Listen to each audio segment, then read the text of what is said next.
The last part of nationalism in India, Bharat में राष्ट्रवाद, इसका लास्ट पार्ट है, इसको आप ध्यान से देखेंगे। 1919 हमने जलियांवाला बाग मास्कर तक पढ़ा था, उससे आगे हम देखे तो 1919 में क्या हुआ था। खिलाफत committee was formed in 1919 in Bombay by the Ali brothers. 1919 में खिलाफत कमेटी का गठन हुआ बॉम्बे के अंदर। अली ब्रदर्स जो थे, मोहम्मद अली और शौकत अली, दोनों भाइयों ने इस कमेटी का गठन किया था टू डिफीट द खलीफा टेम्पोरल पावर। खिलाफत कमेटी फॉर्म। इस कमेटी के गठित होने का, एस्टेब्लिश होने का सबसे बड़ा रीजन था कि तुर्की के नवाब थे खलीफा की डेथ के बाद ये कमेटी जो थी, वर्ल्ड वाइड एक मूवमेंट स्टार्ट हुआ था, खिलाफत मूवमेंट। वैसे तो बहुत सारे जो हिस्टोरियंस हैं उन्होंने इस मूवमेंट को इंडिया में 1919 से लेकर 1924 तक बताया है, लेकिन अकॉर्डिंग टू एनसीईआरटी 1919 में ये स्टार्ट हुआ।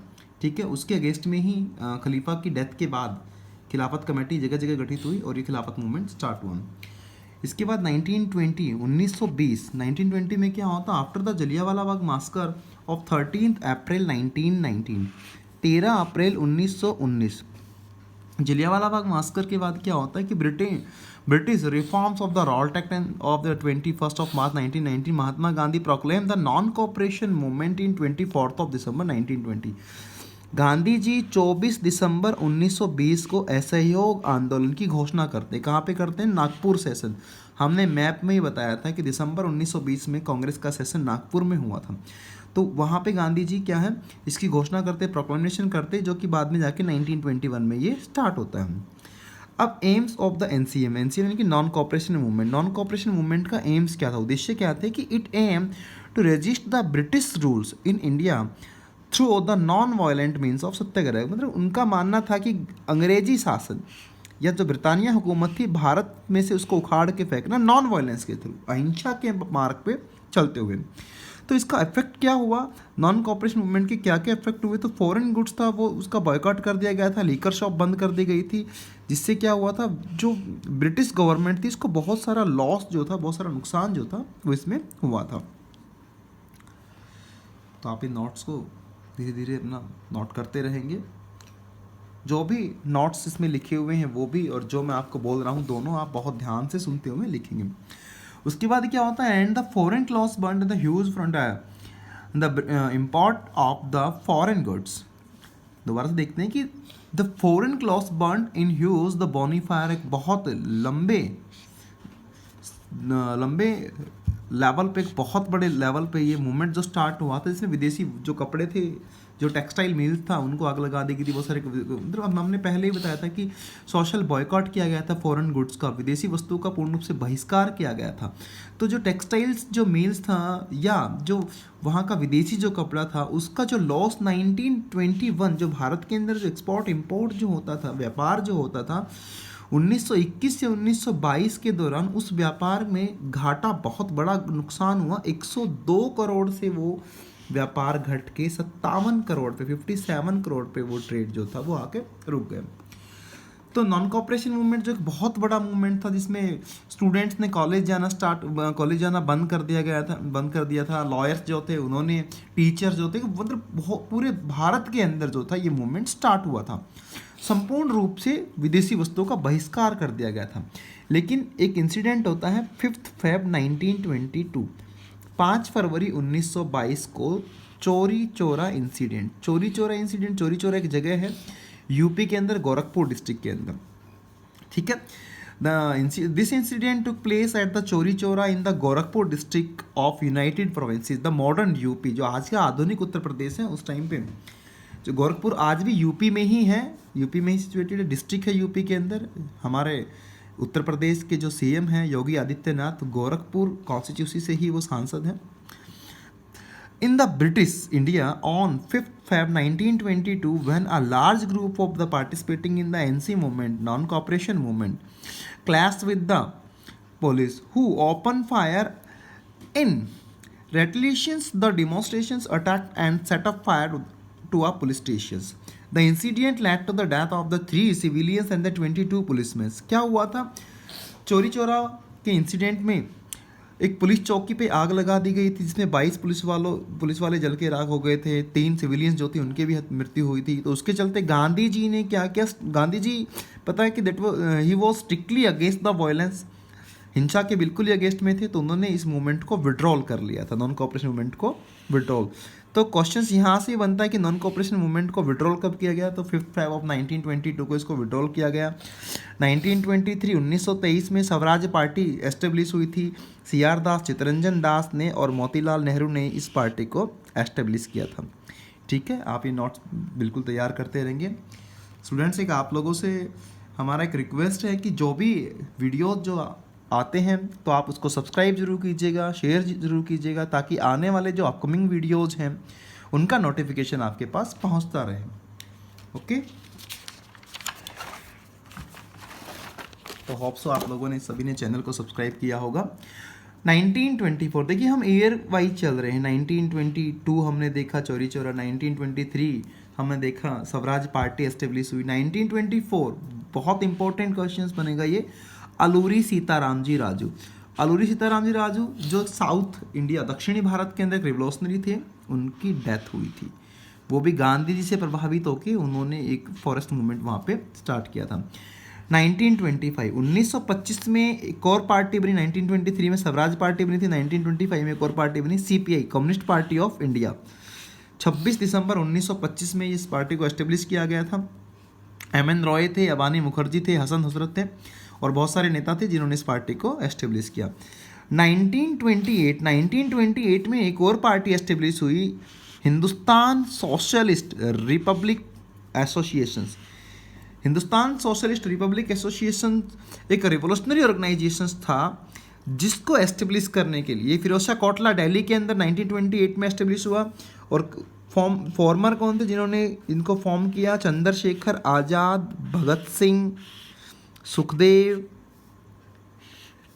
सचिंद्र नाथ सन्याल, अरविंद घोष, बहुत सारे ऐसे नेता थे, क्रांतिकारी नेता थे जिन्होंने इस पार्टी को फॉर्म किया। हम बहुत सारी पार्टीज हम देखते हैं, हिंदुस्तान सोशलिस्ट रिपब्लिक जो पार्टी है उसका बहुत कम लेवल पे इसको बताया जाता है।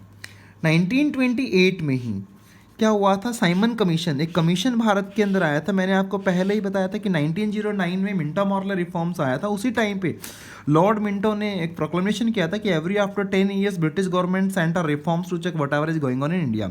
तो उसके 10 साल बाद 1919 में मॉन्टेग्यू चेम्सफोर्ड रिफॉर्म्स आया। 1929 जो आपका साइमन कमीशन था उसका डेट भी 1929 में ही आना था, लेकिन इंडिया के अंदर बहुत सारे पार्टीज बन रही थी, बहुत सारे मूवमेंट हो गए थे, तो इस मूवमेंट रिफॉर्म्स को एक साल पहले ही भेज दिया गया था। 1928 के अंदर साइमन कमीशन भारत के अंदर आया।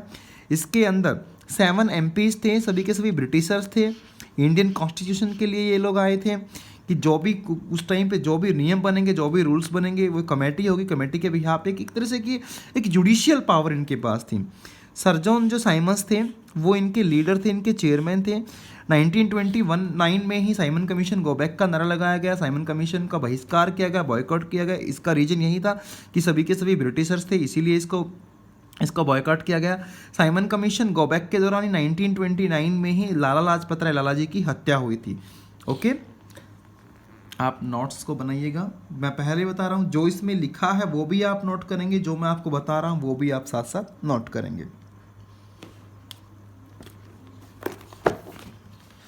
उसके बाद आते हैं हम 1929। 1929 में क्या हुआ था, डिमांड फॉर पूर्ण साम्राज्य, पूर्ण साम्राज्य की डिमांड रखी गई थी। JL नेहरू, जवाहरलाल नेहरू के द्वारा कहाँ पे, कांग्रेस का लाहौर सेशन हुआ था, लाहौर सेशन के दौरान।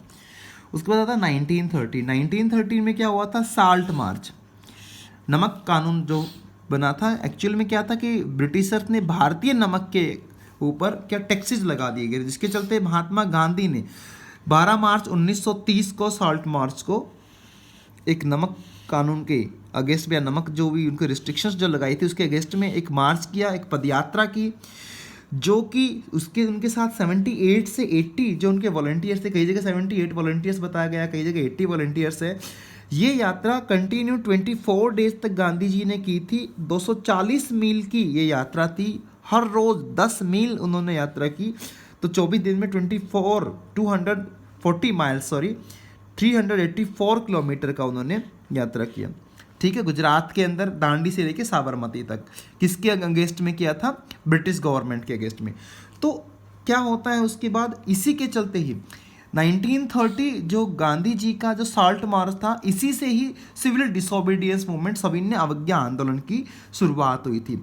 सिविल डिसोबीडियंस मूवमेंट 1930 कहीं से स्टार्ट हुआ, साल्ट मार्च के बाद ही गांधी जी ने 12 ऑफ मार्च 1930 थे 6 अप्रैल ऑफ 1930 11 डिमांड्स अपनी रखी थी ब्रिटिश गवर्नमेंट के सामने। वो डिमांड्स पूरी नहीं हुई, जिसके चलते गांधी जी ने सिविल डिसोबीडियंस मूवमेंट को स्टार्ट किया। तो अगर एग्जामिनर पूछेगा सिविल डिसोबीडियंस मूवमेंट कब स्टार्ट किया गांधी ने, वो भी 1930 से, कहीं कहाँ से, साल्ट मार्च से ही। इसके बाद इसके साथ ही जो था सिविल डिसोबीडियंस मूवमेंट स्टार्ट हो गया था। तो 1930 में ही क्या हुआ था, गांधी जी जो थे वो उन्होंने सिविल डिसोबीडियंस मूवमेंट स्टार्ट कर, सविनय अवज्ञा आंदोलन की शुरुआत हो चुकी थी। और 1930 में ही राउंड टेबल कॉन्फ्रेंस स्टार्ट हुए। First round table conference start हुआ 1930 के अंदर। ये हुआ था, it was held the 12th of November 1930 to 13th January 1931 in London. तो लंदन में चला 12 नवंबर 1930 से लेकर 13 जनवरी 1931 तक लंदन में पहला राउंड टेबल कॉन्फ्रेंस हुआ। आईएनसी यानी कि इंडियन नेशनल कांग्रेस जो थी, उन्होंने इसका बॉयकॉट किया। क्यों किया बॉयकॉट? क्योंकि गांधी जी ने उस टाइम पे भारत के अंदर सिविल डिसोबीडियंस मूवमेंट को वो स्टार्ट कर चुके थे। तो गांधी जी ने फर्स्ट राउंड टेबल कॉन्फ्रेंस में पार्टिसिपेट नहीं किया। उसके बाद आता second round table conference. British government का एम हमेशा से रहा है कि जब भी कोई मूवमेंट स्टार्ट हो रहा है, जब भी कोई बहुत बड़े स्तर पे जो आंदोलन स्टार्ट हो रहा है, तो कैसे ना कैसे करके उस मूवमेंट को, उस आंदोलन को बीच में रोका जाए। तो उस टाइम पे गवर्नर थे लॉर्ड इरविन। तो लॉर्ड इरविन और लॉर्ड इरविन गांधी जी से मिले और उन्होंने उनको कन्विंस किया सेकेंड राउंड टेबल कॉन्फ्रेंस के लिए, जो कि 7 ऑफ सितंबर 1931 से लेकर 1 दिसंबर 1931 तक चला। इस सेकेंड राउंड टेबल कॉन्फ्रेंस में गांधी जी ने सिविल डिसोबीडियंस मूवमेंट को बीच में ही छोड़ के गांधी जी कहाँ चले गए? लंदन चले गए। पार्टिसिपेट किया किसके अंदर? सेकेंड राउंड टेबल कॉन्फ्रेंस के अंदर उन्होंने इसको ज्वाइन किया। ठीक है, उनके साथ ही मोहम्मद अली जिन्ना जो मुस्लिम लीग से गए थे, अलग अलग प्रिंसली स्टेट के राजा, उन्होंने भी पार्टिसिपेट किया था। और BR अम्बेडकर जो थे उन्होंने भी पार्टिसिपेट किया था। लेकिन Gandhi ji was not satisfied with the second round table conference, उनसे वो सेटिस्फाइड नहीं हुए, उन्होंने आके दोबारा से मूवमेंट को रिलॉन्च किया। उसके बाद क्या था? थर्ड राउंड टेबल कॉन्फ्रेंस, तीसरा गोलमेज सम्मेलन हुआ 17 ऑफ नवंबर 1932। 17 नवंबर 1932 को थर्ड राउंड टेबल कॉन्फ्रेंस हुआ। रामसे मैकडोनाल्ड जो चेयरपर्सन थे तीनों के तीनों जो राउंड टेबल कॉन्फ्रेंस हुए थे। कई बार एग्जामिनर क्वेश्चन पूछता है who was the chairperson of the round table conference that was held in London from 1930 to 1932। 1930 से 1932 तक 3 राउंड टेबल कॉन्फ्रेंस की अध्यक्षता किसने की थी? चेयरपर्सन कौन थे? तो रामसे मैकडोनाल्ड थे। ठीक है, ये क्वेश्चन एग्जामिनर कई बार पूछ लेता है। तो 1932 तक तीनों राउंड टेबल कॉन्फ्रेंस फिनिश होते हैं। अब 1932 1932 में ही क्या होता है? पूना पैक्ट, पूना समझौता। पूना समझौता में किस किस का होता है? BR अम्बेडकर, भीमराव अम्बेडकर और महात्मा गांधी के बीच में ये जो पूना पैक्ट जो होता है, पूना समझौता होता है। इसके तहत क्या हुआ था? On the behalf of this pact ने depress class and the upper class Hindu leaders on the reservation of electoral seats for the depress, मतलब जो SC या ST जो कास्ट के लिए जो रिजर्वेशन था, जो आरक्षण था, उसकी डिमांड या वो जो उसका जो बिल पास हुआ था वो 1932 में BR अम्बेडकर और महात्मा गांधी दोनों की अध्यक्षता के दौरान इस पे हस्ताक्षर हुए थे। उसके बाद 1935 1935 में क्या हुआ था? गवर्नमेंट ऑफ इंडिया एक्ट पास हुआ था। गवर्नमेंट ऑफ इंडिया एक्ट का एक तरह से कॉन्स्टिट्यूशन था, एक तरह से संविधान था, एक रूल्स बनाए गए थे। इसको इंडिया का मिनी कॉन्स्टिट्यूशन भी कहा जाता है। ठीक है, आप ये नोट्स बनाएंगे। आई होप आप लोग साथ साथ इसको नोट कर रहे होंगे, नोट्स आपने बनाए होंगे। एक चीज़ और मैं आपको बताता हूँ, तीनों के तीनों जो राउंड टेबल कॉन्फ्रेंस जो हुए थे, BR अम्बेडकर, भीमराव अम्बेडकर एक ऐसे भारतीय थे जिन्होंने तीनों के तीनों कॉन्फ्रेंस में पार्टिसिपेट किया था। फर्स्ट राउंड टेबल कॉन्फ्रेंस में भी, सेकंड राउंड टेबल में भी और थर्ड में भी। क्वेश्चन कई बार पूछ सकते हैं कि who was the Indians who participate the all round table conferences? Then answer will be doctor BR Ambedkar, Bhimrao Ambedkar. अब आते हैं 1940 1940 अगस्त ऑफर्स। क्या हुआ था? It was a proposal made by the viceroy Linlithgow in 1940 promising the expansion of the Executive Council of the Viceroy of India to include the more Indians. The establishment of an advisory war council giving the full weight of the minority opinion and the recognition of the Indians' right to the frame their own constitutions. अगस्त जो offer था इसके दौरान क्या हुआ था actually के अंदर वास्तविकता में एक प्रस्ताव दिया गया था जिसमें भारत के वायसराय जो ये लिनथिलगो ने 8 अगस्त 1940 को एक प्रस्ताव रखा गया था। इस प्रस्ताव में कहा गया था कि भारतीयों के संविधान बनाने के अधिकार को स्वीकार कर लिया जाएगा तथा एक संविधान सभा का गठन किया जाएगा।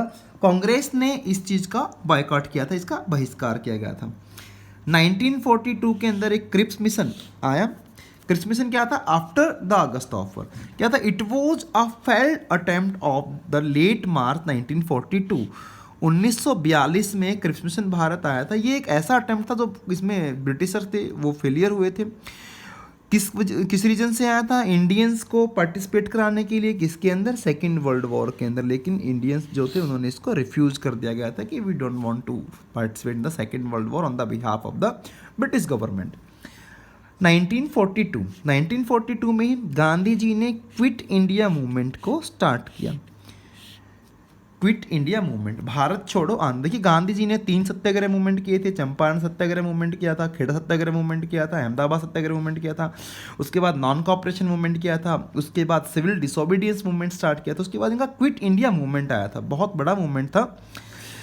इसको हम अगस्त मूवमेंट के नाम से भी जानते हैं। ठीक है, क्यों जानते हैं, क्यों कहते हैं? 8 ऑफ अगस्त 1942 में गांधी जी ने इसको लॉन्च किया था और इसी दौरान गांधी जी ने डू और डाई, करो या मरो का नारा दिया था। ठीक है,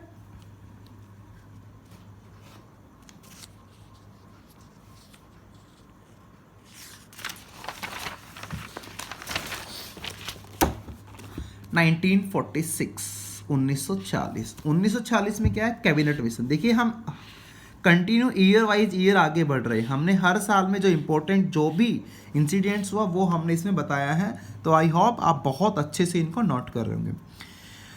it came to India aim to the discuss the transfer of power from the British government to the Indian leadership with the aim of preserving the India's unity and granting its independence. क्या था ये?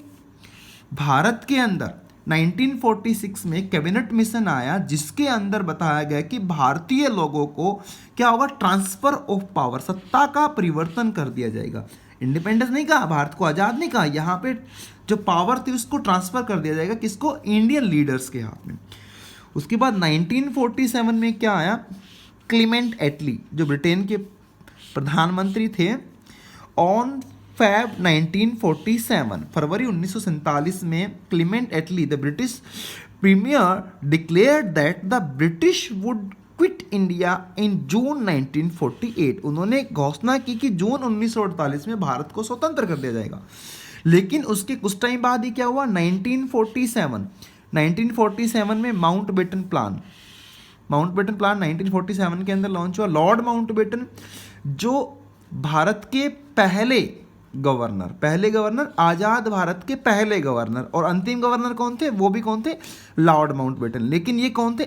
आजाद भारत के, independence India के first governor भी थे और last governor, जो colonial India के लास्ट गवर्नर भी कहेंगे और इंडिपेंडेंस इंडिया के लास्ट गवर्नर भी कहेंगे, फर्स्ट गवर्नर भी कहेंगे, सॉरी। तो Lord Mountbatten came India, Bharat के अंदर आते कब? 1947 के अंदर। As a viceroy he made a plan of India partitions on 3 जून 1947 कि भारत के टुकड़े होंगे, 2 देश यहाँ से बनेंगे। 3 जून 1947 में उन्होंने जो प्लान था वो दिया। उसके बाद 18 जुलाई 1947 को British parliament passed an act that was known as Indian independence act. उसको इंडियन इंडिपेंडेंस एक्ट कहा गया, भारतीय स्वतंत्रता अधिनियम कहा गया। 18 जुलाई 1947 को ब्रिटिश पार्लियामेंट ने एक कानून पास किया। अकॉर्डिंग टू दिस, इस कानून के आधार पे क्या हुआ? ऑन अगस्त 15 अगस्त 1947 को India declared as an independent state. Bharat को 15 अगस्त 1947 को स्वतंत्रता प्राप्त हुई। ओके, हमने 1885 से स्टार्ट किया जब भारत गुलाम था, और अब भारत आज़ाद हो चुका है, हम एक फ्री इंडिया के अंदर रह रहे हैं। 2020 के अंदर हम लोग रह रहे हैं। होप सो आप लोगों ने इस टॉपिक को बहुत अच्छे से किया होगा, आप नोट्स अच्छे से बनाएंगे। Okay, thank you and have a nice day.